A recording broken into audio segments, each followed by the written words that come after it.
Selamat pagi, salam sehat, salam semangat untuk Bapak Ibu guru-guru hebat semuanya. Perkenalkan, nama saya Margareta Doi, bertugas di DJ1 Serawai, Kecamatan Serawai, Kabupaten Sintang. Saya merupakan calon guru penggerak Angkatan 9 Kabupaten Sintang. Perkenankan saya untuk menyampaikan filosofi pendidikan Ki Hajar Dewantara.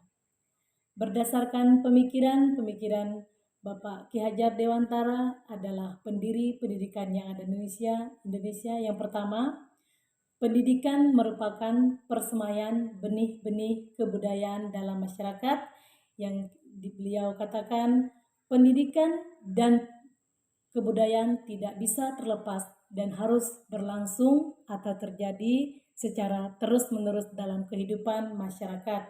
Yang kedua, pendidikan merupakan suatu tempat untuk menuntun, yaitu menuntun kodrat-kodrat anak sesuai dengan kodrat anak yang dibawa sejak lahir untuk mencapai keselamatan dan kebahagiaan setinggi-tingginya.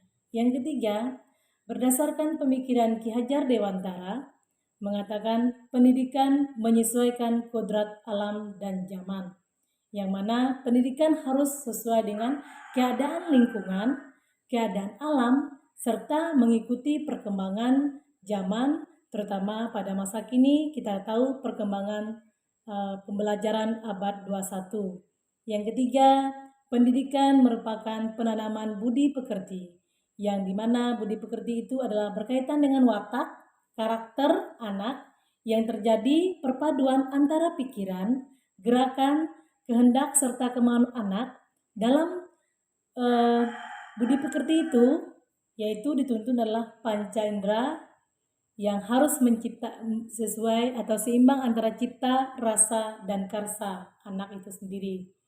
Nah, sebagai pendidik dapat kita terapkan, dapat kita ambil filosofi atau pemikiran-pemikiran dari Bapak Ki Hajar Dewantara, baik dari sebelum masa kemerdekaan hingga saat ini. Kita tahu bahwa filosofi pendidikan oleh Bapak Ki Hajar Dewantara dapat kita laksanakan dan dapat kita terapkan dalam proses pendidikan hingga saat ini. Yang pertama, sebagai pendidik harus menyadarkan diri untuk menciptakan manusia yang beradab melalui pendidikan.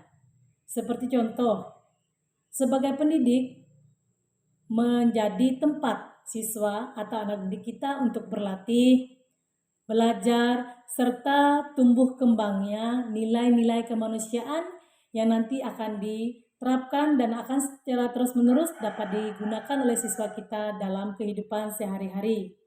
Kemudian, sebagai pendidik mampu menuntun kodrat anak tersebut untuk dapat mencapai kebahagiaan serta keselamatan yang setinggi-tingginya sebagai manusia di dalam hidup sehari-hari.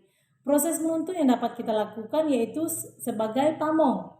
Menjadi seorang pamong itu dapat memberikan tuntunan, dapat memberikan arahan, bimbingan, serta pembinaan kepada siswa dalam menentukan atau menemukan kemerdekaan belajarnya.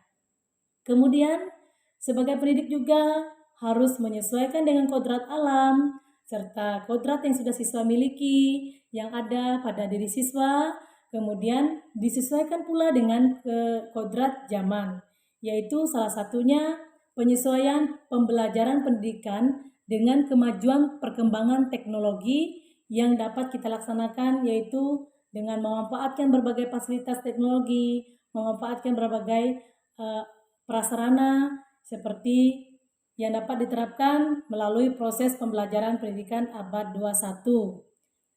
Kemudian, pendidik juga harus mampu menerapkan dan menanamkan nilai-nilai budi pekerti pada siswa tersebut. Seperti contohnya budi pekerti yang dapat kita terapkan kepada siswa, dapat kita tanamkan dengan cara kita membangun motivasi kepada siswa, membangun semangat mereka, memberikan suatu dorongan, dukungan, serta motivasi, dan kita mampu menjadi contoh bagi siswa dalam bersikap, baik bertutur kata, bertingkah laku. Penanaman budi pekerti yaitu watak siswa, tingkah laku mereka, kemudian karakter siswa, dengan cara kita mampu membangun, memberikan contoh seperti yang saya katakan tadi, yaitu tanggung jawab mereka, kemudian kedisiplinan, kemudian kejujuran, percaya diri, serta dalam hal tutur kata siswa menjadi tujuan utama kita agar siswa dapat menemukan dan bersikap sesuai dengan karakter bangsa Indonesia. Demikian dapat saya sampaikan berdasarkan pemaparan saya, berdasarkan filosofi atau pemikiran-pemikiran dari Bapak Ki Hajar Dewantara. Sekian dan terima kasih.